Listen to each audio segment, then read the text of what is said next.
ठीक है, तो अब टोटल लाइन ऑफ कोड मेरी कितनी हो गई, 10+3, तो टोटल कितने हो गए, 13। तो यहाँ से हमें एडवांटेज ये हो रहा है कि एक तो हमारा जो कोर लॉजिक है, जहाँ पे हम लॉजिक लिख रहे थे, हमारा मेन मैकेनिज्म था, वहाँ से एक तो रिडंडेंसी ऑफ कोड ख़त्म हो गया, दूसरा कॉम्प्लेक्सिटी जो है वो रिड्यूस हो गई। बहुत आसानी से अब कोड समझ में आ जाएगा अगर मुझे यहाँ पे अब कोई कोड मेंटेन करना है या लिखना है। ठीक है बेटा, तो ये हमने क्या बनाया, एक हमने ये जो चीज़ बनाई है इसको हम क्या कहते हैं, मेथड। और इसकी रिटर्न टाइप क्या है, इसकी रिटर्न टाइप वॉइड है। और इसको हम क्या कहते हैं, ये जो इतना इतना सारा ये जो चीज़ है इसको हम सिग्नेचर कहते हैं। इसको याद रखिएगा, स्लाइड्स में शायद मेंशन ना हो, लेकिन इस पार्ट को हम क्या कहते हैं, सिग्नेचर कहते हैं।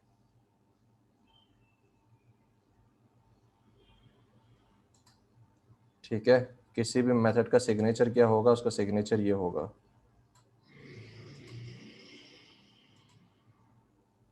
जी क्लास, मेथड समझ में आ गए।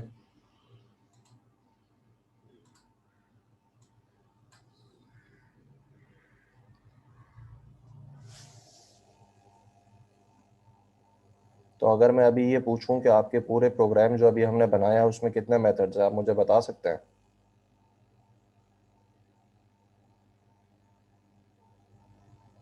फिर से देखो आपकी स्क्रीन पे जो कोड दिख रहा है आपको, उसमें कितने मेथड्स हैं?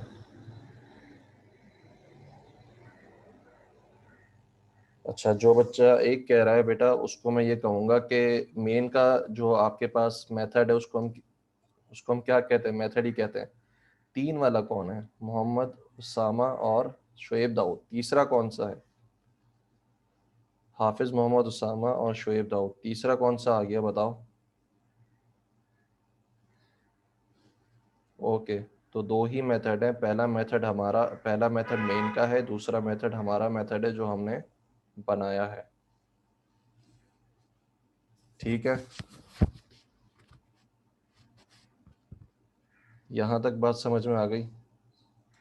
अब उसके बाद जो है हम आगे चलते हैं। तो अब हम एक मेथड जब बनाते हैं और उसको जब हम कॉल करते हैं तो वो क्या कहलाता है, रेफरेंस कॉल, या उसको हम रेफरेंस भी कहते हैं। ठीक है, ये जो आपके पास चीज़ है, ये इस मेथड का क्या है, रेफरेंस है। ये चीज़ इस मेथड की रेफरेंस है, इसको हम रेफरेंस कॉल भी कहते हैं। ये जो हम कॉल कर रहे हैं जहाँ जहाँ पे, इसको रेफरेंसेस कहते हैं, रेफरेंस कॉल भी कहते हैं।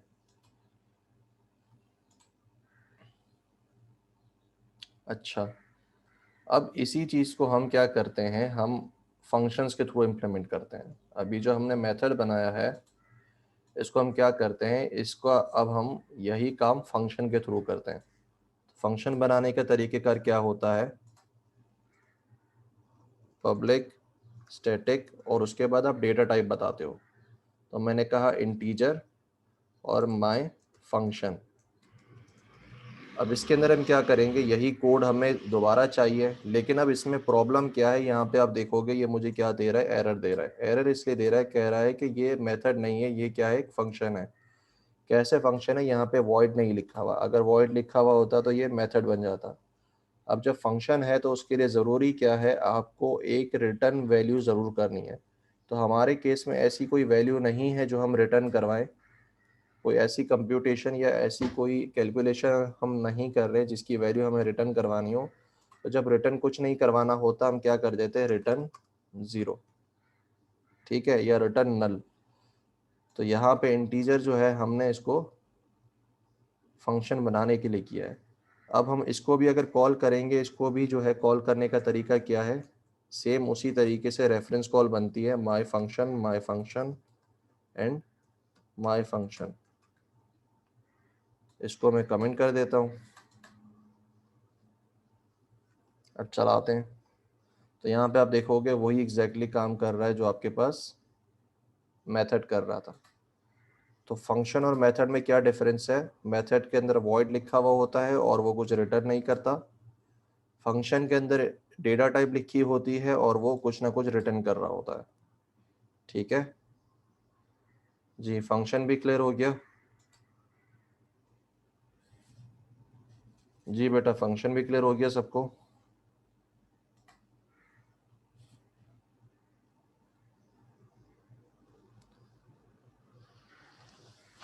हसीब खान, क्या कह रहे हो रिटर्न का?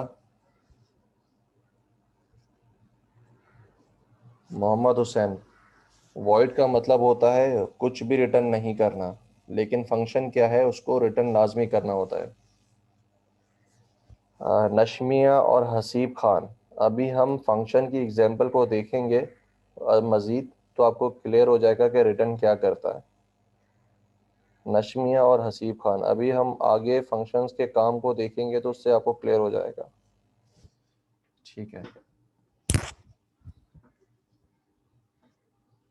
अब हम क्या करने वाले हैं, we will do this thing, कि हमने अभी तक जो प्रोग्राम बनाए थे उसके अंदर क्या था, सिर्फ प्रिंटिंग हो रही थी। अब हम क्या करेंगे, अब हम एक ऐसा मेथड बनाएंगे जो कि दो नंबर्स को क्या करेगा, सम करके हमें आंसर प्रिंट करेगा। ठीक है बेटा, तो अगर हम इसको, हाँ,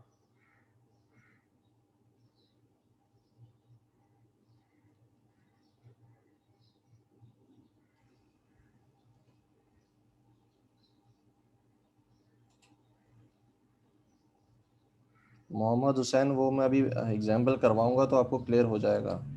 ठीक है, अब हम क्या करने वाले हैं, हम जो है एक मेथड बनाएंगे जिसका नाम है सम। उसके बाद हम इसमें दो इंटीजर्स लेते हैं, a is equals to console dot read line, चलो उसको फिलहाल स्टैटिक कर दो, 5, और integer b is equals to 20। उसके बाद console dot write line a plus B. अब अगर मुझे मेथड सम कॉल करना है तो मैं क्या करूँगा, सिर्फ सम कॉल करूँगा, मेरा मेथड जो है वो कॉल हो जाएगा। ठीक है, ये देखें, सिंपल 25 आंसर आ गया। मैं किसको कॉल कर रहा हूँ, सम को। इसको हम करते हैं remind me tomorrow some method, इसको हम नाम देते हैं सम मेथड। अब आप यहाँ पे देखोगे, मैंने जब इसको रेफरेंस कॉल किया है, जब इसको मैंने रेफरेंस दिया है या कॉल किया है, तो मेरे पास सिंपल सिर्फ उसका कॉलिंग है, मेथड का नाम लिखा और वो कॉल हो गया। लेकिन यही काम अगर हम फंक्शन में करवाना चाहते हैं तो फंक्शन में क्या होगा, फंक्शन में आपको ये करना पड़ेगा, कुछ ना कुछ वैल्यू रिटर्न करवानी पड़ेगी। तो जो वैल्यू रिटर्न होगी वो इन दोनों का क्या होगा, सम होगा। तो हम यहाँ पे काम करते हैं, सम फंक्शन लिखते हैं, और जब हम रिटर्न करवाते हैं तो एक इंटीजर c है जिसमें इन दोनों का सम है, प्लस, और उस c को हम रिटर्न करवा देते हैं। c क्या होगा, c इन दोनों के एडिशन परफॉर्म करेगा और रिटर्न हो जाएगा कहाँ से, इस इंटीजर की जगह से। जब ये रिटर्न होगा तो हमें क्या करना पड़ेगा, हमें ये वैल्यू दोबारा यहाँ से यहाँ भेजेगा। ये जो इंटीजर है यहाँ से ये वैल्यू रिटर्न करेगा यहाँ पे। ठीक है बेटा, हमारे पास अगर हम इसको देखें इस तरीके से, तो हमारे पास ये जो रिटर्न का काम है, रिटर्न क्या करेगा, रिटर्न ये करता है जो भी आपने इसको रिटर्न करवाने को कहा है उसको इस इंटीजर के पैच के थ्रू जहाँ से आपने कॉल किया था वहाँ पे रिटर्न करवा देता है। मेथड के अंदर कुछ भी रिटर्न नहीं होता, तो सिर्फ जो है सिर्फ इसको कॉल होता है। लेकिन जो आपके पास फंक्शन होता है वो हमेशा एक वैल्यू रिटर्न करता है, तो वो इस इंटीजर के थ्रू यहाँ से यहाँ पे रिटर्न हो जाएगी। क्लियर है?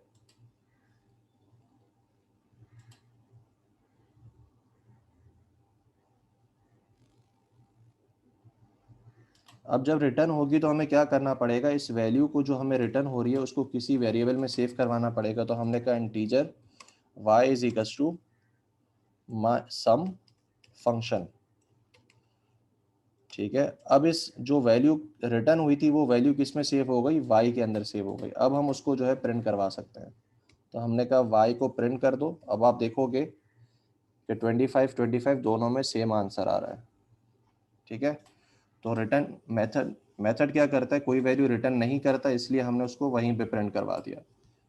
फंक्शन क्या करता है, वैल्यू रिटर्न करता है, उसको सी को हमने रिटर्न करवाया और किस में स्टोर करवाया, वाई के अंदर। देखो यहाँ पे कॉल हो रहा था, रेफरेंस कॉल हो रहा था, तो इसने क्या करा, जो भी वैल्यू इसने रिटर्न की, खातिर करना है, जो भी वैल्यू इसने रिटर्न की उसको किस में सेव करवा दिया, वाई के अंदर सेव करवा दिया और फिर उस वाई को हमने प्रिंट कर दिया। जी बेटा, तो मेथड के अंदर कुछ रिटर्न नहीं करवाता, इसलिए यहाँ पे कुछ भी नहीं है। फंक्शन रिटर्न करवाता है, इसलिए उसको हमने यहाँ पे वैल्यू को कैच किया, उसके बाद जो है हमने उसको स्टोर किया। अब रिटर्न का काम समझ में आ गया सबको? जी बेटा, अब रिटर्न क्या करता है वो आपको समझ में आ गया।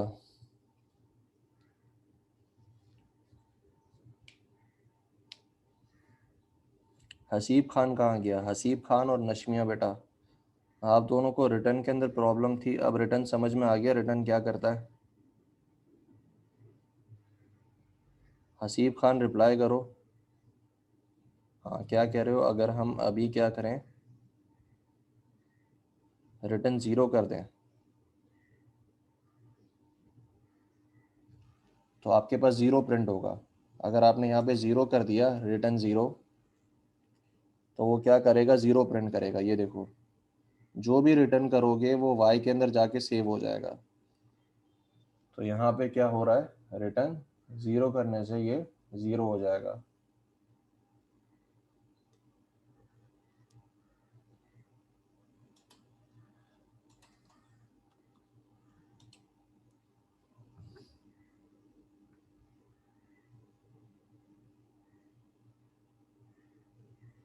अच्छा, दूसरी बात, अगर मैं इसके अंदर y के अंदर इसको सेव नहीं करवाता, देखिए यहाँ पे इसके अंदर अगर मैं y को सेव नहीं करवाता तो मेरे पास क्या होगा? फंक्शन तो कॉल हो जाएगा, c के अंदर वैल्यू भी सेव हो जाएगी, c रिटर्न भी हो जाएगा, लेकिन इसको यहाँ पे किसी चीज़ में स्टोर नहीं किया तो क्या होगा? वो फंक्शन जो है वो खाली कैलकुलेशन परफॉर्म करेगा और बस कंप्लीट हो जाएगा, लेकिन उसकी कोई वैल्यू प्रिंट नहीं होगी।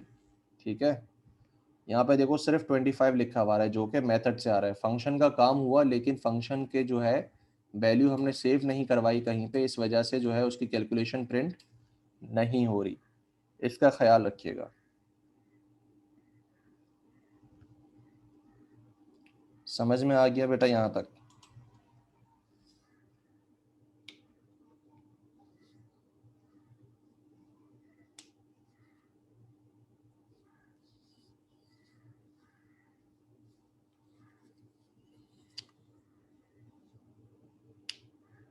अच्छा, अब हमने जो काम किया है, हमने ये किया है कि स्टैटिक मेथड हमने बनाया, हमने स्टैटिक वैल्यूज़ को यूज़ किया है, हार्ड कोडेड वैल्यूज़ को यूज़ किया है।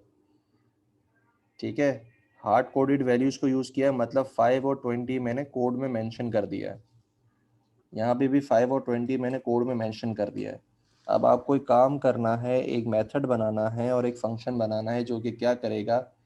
ये दोनों वैल्यूज़ यूज़र से लेगा और फिर उनका सम प्रिंट करवाएगा। तो एक मेथड बनाए जो कि ये काम करता हो और एक फंक्शन बनाए जो कि ये काम करता हो। आपके पास 10 मिनट है बेटा, जल्दी स्टार्ट करें। एक मेथड बनाए जो कि ये काम करता हो और एक फंक्शन बनाए जो कि ये काम करता हो, जो मैंने अभी बताया। अच्छा, मैं ये कह रहा हूँ, क्वेश्चन ये है कि यहाँ पे जो मैंने वैल्यूज़ हैं वो मैंने हार्ड कोड वैल्यूज़ दी हुई हैं, कोड में डिफाइंड है। आपने क्या करना है? आपने ये जो वैल्यूज़ हैं इनको यूज़र से लेना है, यूज़र इनपुट होनी चाहिए।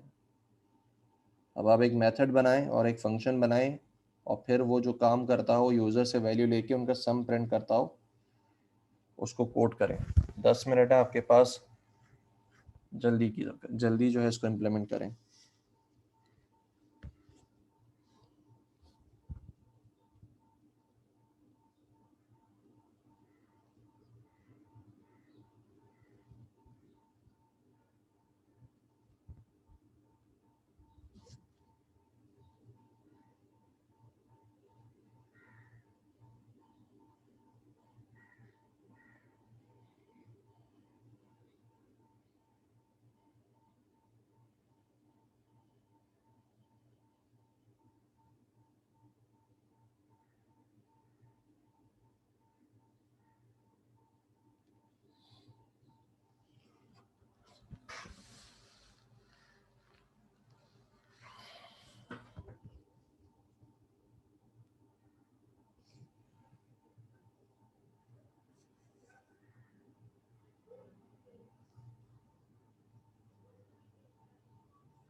रोमान बाकी बच्चों को करने दो, उसके बाद हम आपका चेक करते हैं।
मोहम्मद हुसैन और रोमान अली, अभी टाइम है, बाकी उसके बाद जो है हम चेक करेंगे आपका।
ठीक है, रोमान अली और मोहम्मद हुसैन। सबसे पहले रोमान अली अपनी स्क्रीन शेयर करो। अच्छा बेटा, जिनसे नहीं हुआ वो ज़रा स्क्रीन पे देखें कि किस तरीके से हो सकता है ये काम। रोमान अली, स्क्रीन शेयर करो।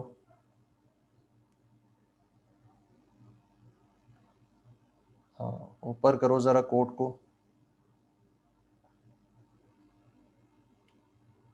ठीक है, अब नीचे आ जाओ दोबारा। अच्छा बेटा, सारे देखें यहाँ पे इसने क्या किया है। सबसे पहले जो है लाइन नंबर 41 से लेके लाइन नंबर 48 तक इसने एक मेथड जो है उसको डिक्लेयर किया। कैसे डिक्लेयर किया? उसको पब्लिक स्टैटिक और उसकी रिटर्न टाइप क्या रखी? वॉइड रखी। और उसके बाद मेथड का नाम बताया। उसके बाद इसने सिंपल सा ये काम किया है कि जो हमने वैल्यूज़ ए और बी में ली थी उसको जो है कंसोल से रीड करवा लिया, और उसके बाद कन्वर्ट करने के बाद स्टोर करवा लिया और फिर प्रिंट करवा दिया। इसी तरीके से लाइन नंबर 50 से लेके लाइन नंबर 59 तक इसने एक फंक्शन डिक्लेयर किया जिसकी रिटर्न टाइप क्या रखी? इंटीजर रखी। उसके बाद दोनों वैल्यूज़ को यूज़र से इनपुट लिया उन दोनों का सम किया और रिटर्न करवा दिया सी। अब जब रिटर्न करवाया तो बेटा ऊपर करो इसको, रोमान अली, जब रिटर्न करवाया तो उसने क्या करा, उसकी वैल्यू वाई में सेव करवा दी। ठीक है, इसका ख्याल रखें मेथड कुछ रिटर्न नहीं करता तो हमने जो है उसको किसी चीज़ में स्टोर नहीं किया, लेकिन फंक्शन जो है वो वैल्यू रिटर्न करता है तो उसको हमने इंटीजर वाई में सेव करवाया और उसको फिर प्रिंट कर दिया। अब इसको बेटा चलाओ।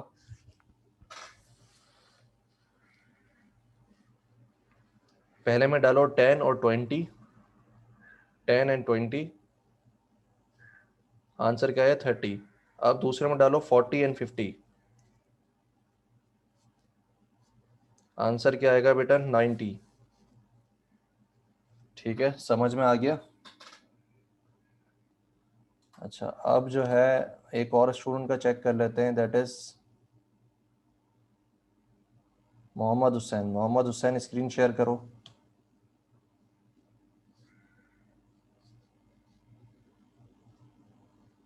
मोहम्मद हुसैन स्क्रीन शेयर करो।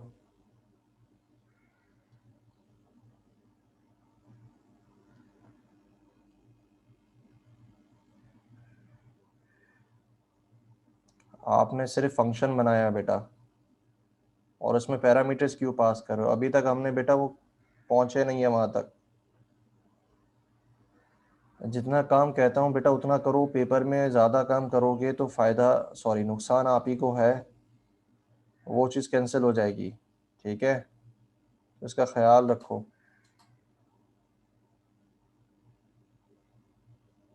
अच्छा, मुझे ये बताओ कि कोई ऐसा स्टूडेंट जिससे नहीं हो रहा वो स्क्रीन शेयर करे। मोहम्मद हुसैन, वो काम नहीं था जो मैंने आपको दिया था, आपने एडिशनल काम किया हुआ है। तो ये वो काम नहीं था जो मैंने आपको कहा था, आपको simple simple methods and function से जो है उसको इम्प्लीमेंट करना था। तो पेपर में जब जो सवाल किया जाए उसका ख्याल रखिएगा कि कौन सा मेथड या फंक्शन कहा जा रहा है। अच्छा, कोई ऐसा स्टूडेंट जिससे इसकी जो है नहीं हो रहा वो स्क्रीन शेयर करे।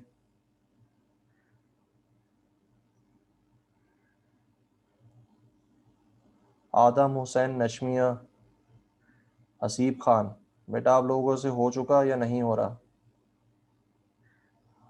आदम हुसैन, नशमिया और हसीब खान, और हसीब खान आपका क्या स्टेटस है? हो रहा है। ठीक है, स्क्रीन शेयर करो हसीब खान।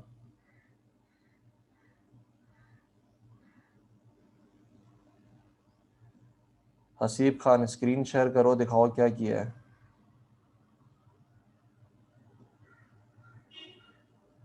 अच्छा ठीक है, मोबाइल पे हो। ओके, अब हम आ जाते हैं हमारे पास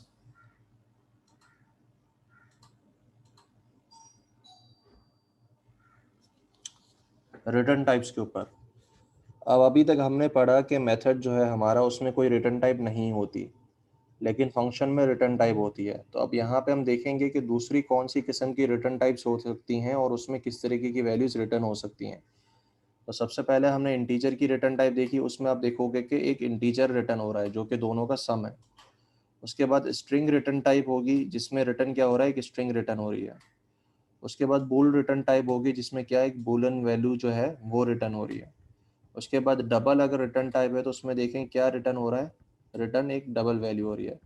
तो आप अपनी मर्जी की रिटर्न टाइप रख सकते हैं और उसमें वो रिस्पेक्टिव डेटा टाइप की वैल्यू ही रिटर्न करवा सकते हैं। ऐसा नहीं हो सकता कि आप जो है एक ऐसी वैल्यू स्टोर करें, आप एक ऐसी वैल्यू डिक्लेयर करें और जो है डिफरेंट हो उससे जो कि आप रिटर्न करवा रहे हो। अगर यहाँ पे मैं इंटीजर लिखता हूँ और रिटर्न स्ट्रिंग करवाऊँगा तो ये मुझे एरर देगा। तो ये रिटर्न टाइप, ये वाली और ये वाली सेम होनी चाहिए। ठीक है, अब हम जाते हैं मेथड्स एंड फंक्शंस की दूसरी टाइप के ऊपर। दूसरी टाइप क्या होती है, मेथड्स एंड फंक्शंस पैरामीटराइज। ऐसे फंक्शंस और मेथड्स जो कि पैरामीटराइज्ड हों। पैरामीटराइज के अंदर क्या चीज़ होती है, उसमें सिर्फ ये होता है कि जब हम फंक्शंस और मेथड्स को कॉल कर रहे थे तो उसमें जो है अगर हमें एक मेथड से दूसरे मेथड में वैल्यू पास करवानी है, भिजवानी है, तो उसके लिए हम क्या कर सकते हैं, उसके लिए हम पैरामीटर्स यूज़ कर सकते हैं। पैरामीटर्स क्या होते हैं, वो आपके पास ये चीज़ होती है, ये जो हम डिक्लेयर कर रहे हैं ए एंड बी, यहाँ पे आप देखोगे ये दोनों पैरामीटर्स हैं। पैरामीटर्स का मतलब क्या है, ये किसी और फंक्शन से या मेथड से जहाँ से ये कॉल हो रहा है वहाँ से ये वैल्यूज़ यहाँ पे आएंगी और फिर इसके बाद जो है ये इसके अंदर यूज़ हो सकती हैं। तो पैरामीटराइज मेथड डिक्लेयर करने का सेम तरीका है और फंक्शन भी डिक्लेयर करने का सेम तरीका है, बस अब उसके पैरेंथेसिस के अंदर ब्लैंक ब्लैंक नहीं रहेगा, उसमें आपके वेरिएबल्स आ जाएंगे। ठीक है, तो हम क्या करते हैं, हम जो है अपना प्रोग्राम जो था हमारा सम वाला, अब हम क्या करते हैं, ये जो दो वैल्यूज़ है इसको हम यहाँ से हटा देते हैं। हम कहते हैं कि ये दो वैल्यूज़ हम कहाँ से भेजेंगे, हमारे मेन के मेथड से भेजेंगे। तो हम कहते हैं दो वैल्यूज़ आपके पास एक आएंगी, पहले वाली का नाम होगा इंटीजर ए, दूसरी वाली का नाम होगा इंटीजर बी। आप उन दोनों का सम करना और जो है आंसर हमें शो करवा देना। अब आप यहाँ पे देखोगे कि जैसे ही मैंने इसको पैरामीटराइज बनाया, इसमें पैरामीटर्स डिक्लेयर किए, यहाँ पे ये एरर देने लगा है। एरर क्यों नहीं देने लगा है कि यहाँ पे ये कहता है कि जब भी आप मुझे कॉल करोगे आप मुझे दो वैल्यूज़ दोगे। क्यों? क्योंकि मैं दो वैल्यूज़ के साथ डिक्लेयर हुआ हूँ। तो मैंने पहली वैल्यू दी 20, दूसरी वैल्यू दी इसको 30। अब होगा क्या,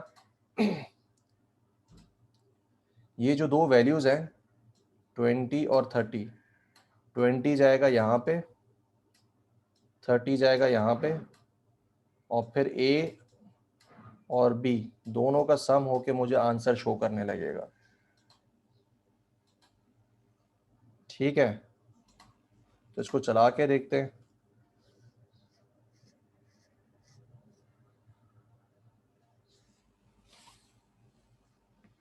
यहाँ पे आंसर क्या शो कर रहा है, 50।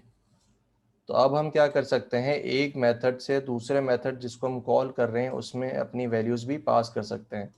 इसी तरीके से अगर मैं यहाँ पे दो वेरिएबल्स डिक्लेयर करूँ, integer A 40, integer B is equals to, या integer Y is equals to 100, तो अब क्या होगा, मैं यहाँ पे वेरिएबल्स भी पास कर सकता हूँ ए एंड वाई। तो यहाँ पे देखोगे 140 आ रहा है। तो इसका एक चीज़ का ख्याल रखिएगा, यहाँ पे वेरिएबल्स के नाम कुछ भी हो सकते हैं, यहाँ पे वेरिएबल्स के नाम कुछ भी हो सकते हैं, लेकिन जब कैलकुलेशन यू करोगे तो वो कौन से वेरिएबल को नाम यूज़ करोगे, इन वेरिएबल्स का जो कि पैरामीटर में डिक्लेयर हुए हैं। ठीक है, यहाँ पे मैंने ए एन वाई यूज़ किया है, यहाँ पे ए एन बी बना दिया उसको, लेकिन जब मैं उसको इस्तेमाल करता हूँ तो यहाँ पे इसके लोकल वेरिएबल्स कौन से होंगे, ए और बी होंगे। तो यहाँ पे मैं क्या करना पड़ेगा, यहाँ पे ए और बी का ही नाम यूज़ करना पड़ेगा। यहाँ तक क्लियर है? मेथड पैरामीटराइज्ड मेथड किस तरीके से बनाया जाता है समझ में आ गई? देखें ये मेथड है, इसकी रिटर्न टाइप क्या है, वॉइड है, इसकी रिटर्न टाइप वॉइड है। ठीक है, तो ये मेथड था, यहाँ तक समझ में आ गया?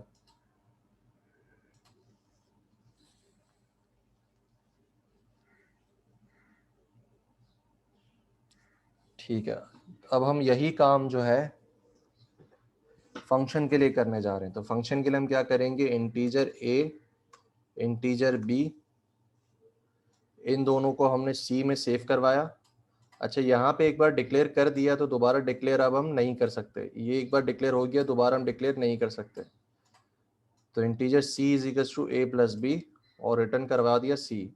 अब जब रिटर्न करवाया तो इसको किसी ना किसी वेरिएबल में सेव करवाना पड़ेगा। तो इंटीजर मैंने कहा एक्स इज इक्वल्स टू खत्म करने, और अब देखो यहाँ पे आपको एरर दे रहा है, कह रहा है दो वैल्यूज दो, तो हम इसको देते हैं ए एंड वाई, और फिर उसको प्रिंट करवाते हैं जो कि एक्स में उसने वैल्यू हमें दी है। अब क्या होगा, 140 और 140 दोनों हमें क्या कर रहे हैं, आंसर हमारा शो कर रहे हैं। तो अगर मैं इसको ब्लैंक बनाता हूँ तो ये मेरे पास सिंपल मेथड हो जाएगा। अगर इसमें मैं पैरामीटर्स डाल देता हूँ तो पैरामीटराइज मेथड हो जाएगा। अगर इसको मैं सिंपल बनाता हूँ तो मेरे पास ये सिंपल फंक्शन हो जाएगा। अगर मैं इसके अंदर पैरामीटर्स डाल देता हूँ तो ये पैरामीटराइज फंक्शन हो जाएगा। ठीक है,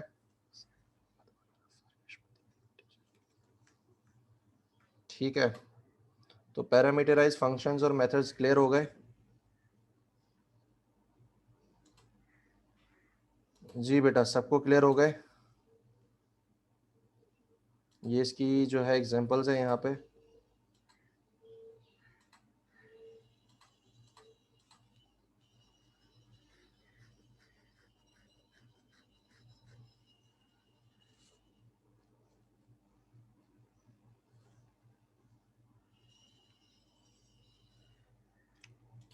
अच्छा 1 मिनट रुकेंगे, यहाँ पे जो है प्रॉब्लम कर रहा है। हाँ जी, दोनों क्लियर है। सारे स्टूडेंट्स जो है रिप्लाई करो, each and everyone. Parameterise functions और मेथड्स क्लियर हो चुके, सारे रिप्लाई करें बेटा। अच्छा आदिया को क्लियर हो गया, रुमान को क्लियर हो गया, ठीक है। फवाद, नशमिया हो गया, हमजा खान। बाकी स्टूडेंट्स का क्या हाल है? सिर्फ 5 ने रिप्लाई किया है, 5 नहीं 7 ने रिप्लाई किया है। शेरियार हो गया, ठीक है। आगे चलो, बताते जाओ सारे।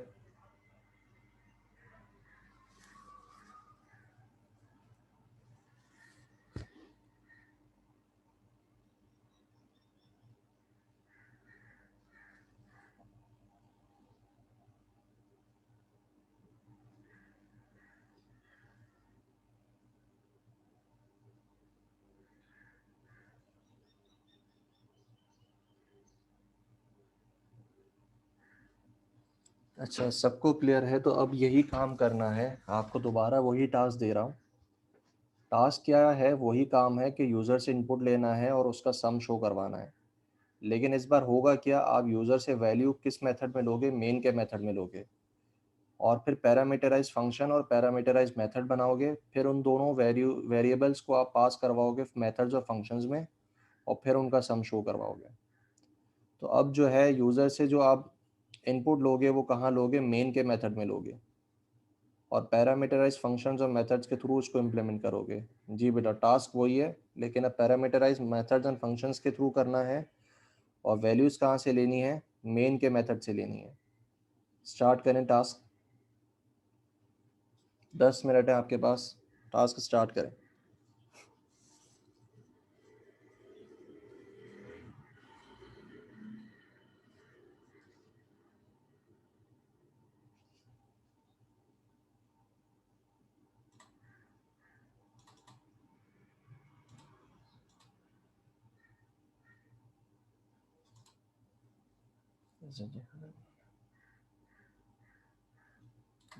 पेनिंग के करना दीजिए, खत्म हो गया, करेंगे।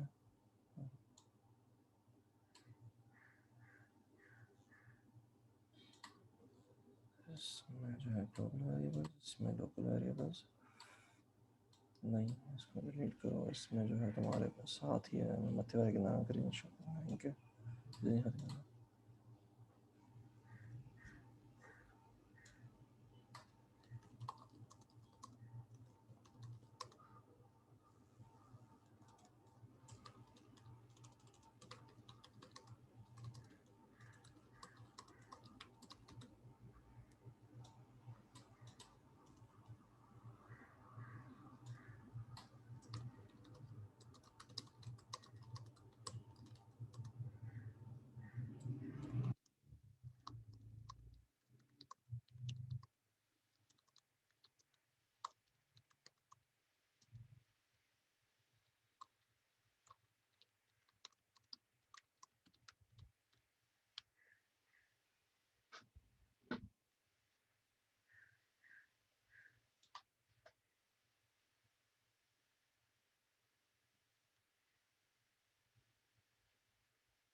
They are homogeneous organizations that common for all the methods.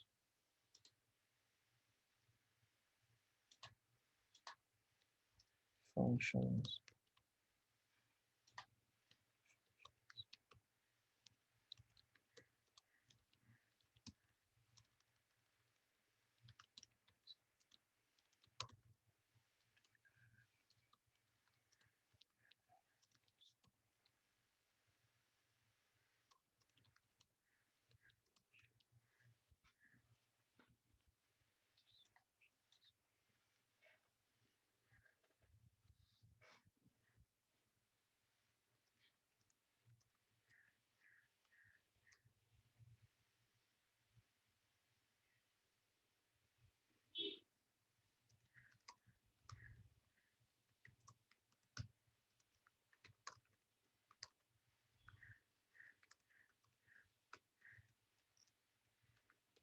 Methods.